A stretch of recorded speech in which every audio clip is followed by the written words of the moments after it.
In 1942, Will Truesdale, an Englishman newly arrived in Hong Kong, falls headlong into a passionate relationship with Trudy Liang, a beautiful Eurasian socialite.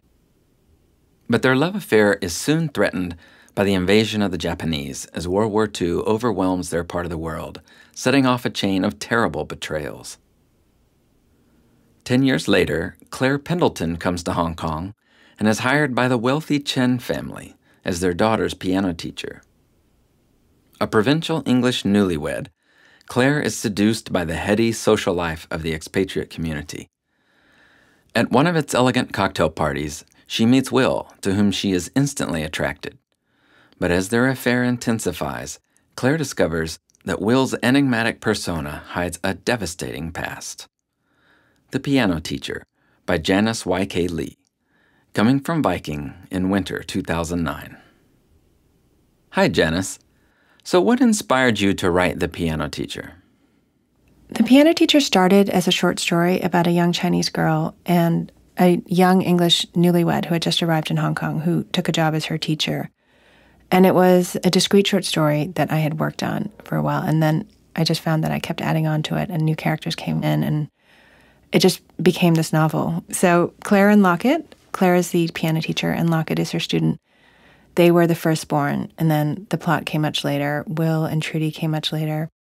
It took me a long time to write, around 5 years, and I took long breaks from it. But I was always just thinking about the story set in Hong Kong and what these people that I had been writing about were doing.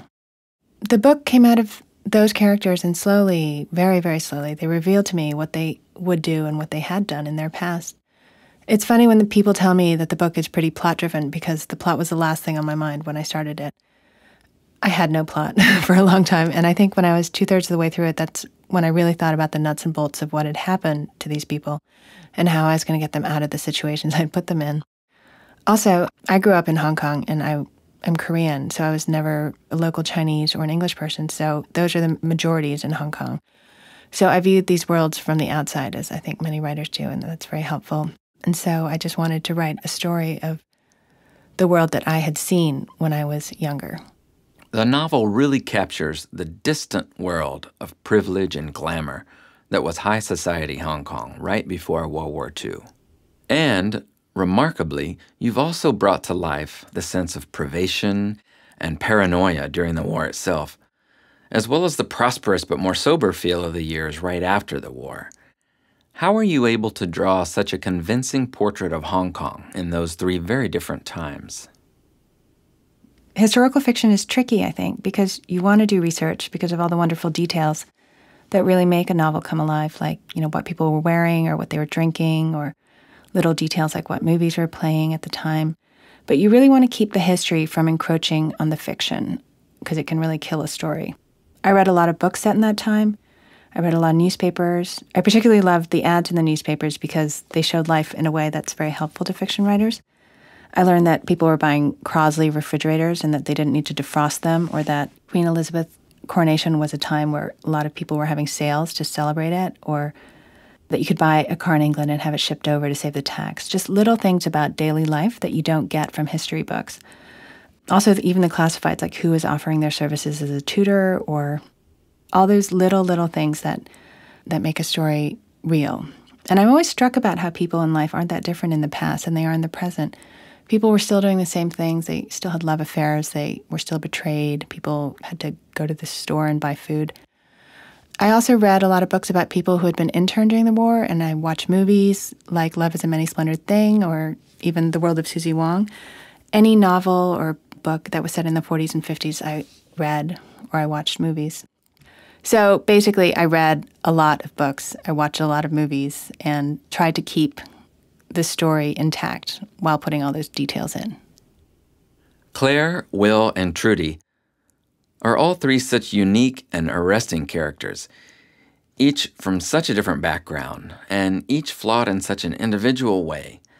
How did these three characters come to you? Well, Claire was the firstborn. She was the piano teacher in the short story that I wrote. And I always have been intrigued by stories of people who are thrust into unfamiliar situations and who are out of their element and how they adjust to that. In the beginning, Claire was not very likable, and as I got to the end of the book, I realized that the book was really the story of her evolution, and I became much more sympathetic to her, and she became much more sympathetic as a character.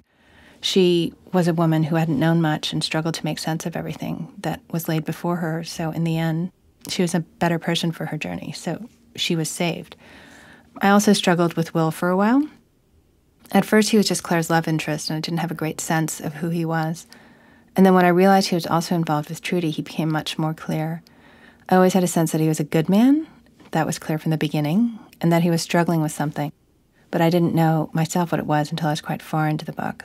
So Claire and Will definitely evolved in my head as I wrote the book. But Trudy was the only one that was immediately clear to me from the beginning. I knew exactly what she looked like, who she was, what she would say, how she would say it, even, what she was wearing at any scene. She was so vivid and clear to me. I didn't know what she'd do in the book or what would happen to her, but I knew how she would act. So I love her the most because she was the easiest and most apparent to me immediately, and I never had to struggle with her. All of them, I think, were kind of like children. They're born, and then they grow as you write the book, and they evolve. And by the end of the book, obviously, I had a very good sense of who they were, but it was a real journey for me as well. Though two very different love affairs form the main strands of the novel, they defy the usual romantic conventions. Why in particular did you choose the vagaries of love and romance to explore the ways that turbulent times can change us? I don't know what the usual romantic conventions are. Love takes so many permutations and variations. And I think that we know our own stories most intimately, and it's always fascinating to see how other people love. I think that love makes us want to be noble, and I think that war makes us want to survive. And when the two meet, I think only one can prevail. The conflation of the two is always interesting, what the stress of war can do to a relationship. And it's like a trial by fire, I guess. So I was just fascinated by how people are changed when their circumstances change so much. Thank you, Janice. June 1941. It begins like that. Her lilting laugh at a consular party, a spilled drink, a wet dress, and a handkerchief hastily proffered. She is a sleek greyhound among the others, plump, braying women of a certain class. He doesn't want to meet her. He's suspicious of her kind, all chiffon and champagne, nothing underneath. But she has knocked his glass down her silk shift. There I go again, she says. I'm the clumsiest person in all Hong Kong. And then commandeers him to escort her to the bathroom, where she daubs at herself while peppering him with questions. She is famous, born of a well-known couple, the mother a Portuguese beauty, the father a Shanghai millionaire, with fortunes in trading and money-lending. Finally, someone new. We can tell right away, you know. I've been stuck with these old bags for ages. We're very good at sniffing out new blood since the community is so wretchedly small, and we're also dreadfully sick of each other. We practically wait at the docks to drag the new people off the ships. Just arrived, yes? Have a job yet? She asks, having sat him on the tub while she reapplies her lipstick. Is it for fun or funds? I'm at Asiatic Petrol, he says, wary of being cast as the amusing newcomer. And it's most certainly for funds. Although that's not the truth. A mother with money. How delightful, she says. I'm so sick of meeting all these stuffy people. They don't have the slightest knowledge or ambition. Your name, and how do you know the Trotters?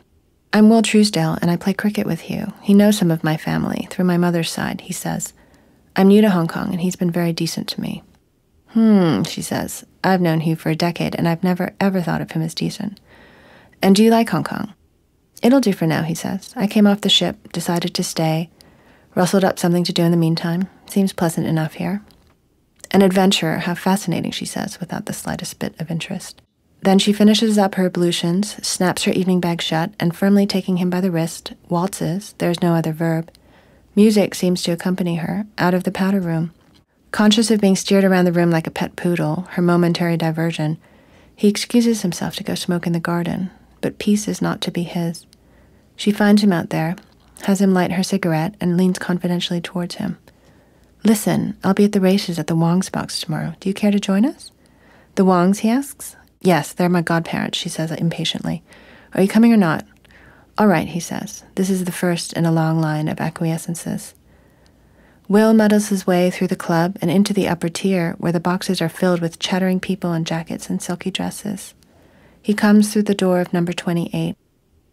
And Trudy spies him right away, pounces on him, and introduces him to everybody. There are Chinese from Peru, Polish by way of Tokyo, a Frenchman married to Russian royalty. English is spoken. They watch the races. She wins $1,000 and shrieks with pleasure. She insists on giving it all away to the waiters, to the bathroom attendants, to a little girl they pass on the way out. Really, she says disapprovingly, this is no place for children, don't you think? Later, she tells him she practically grew up at the track. Her real name is Prudence. Trudy came later when it became apparent that her given name was wholly unsuitable for the little sprite who terrorized her amas and charmed all the waiters into bringing her forbidden fizzy drinks and sugar cubes. You can call me Prudence, though, she says. Her long arms are draped around his shoulders, and her jasmine scent is overwhelming him. I think I won't, he says. I'm terribly strong, she whispers. I hope I don't destroy you.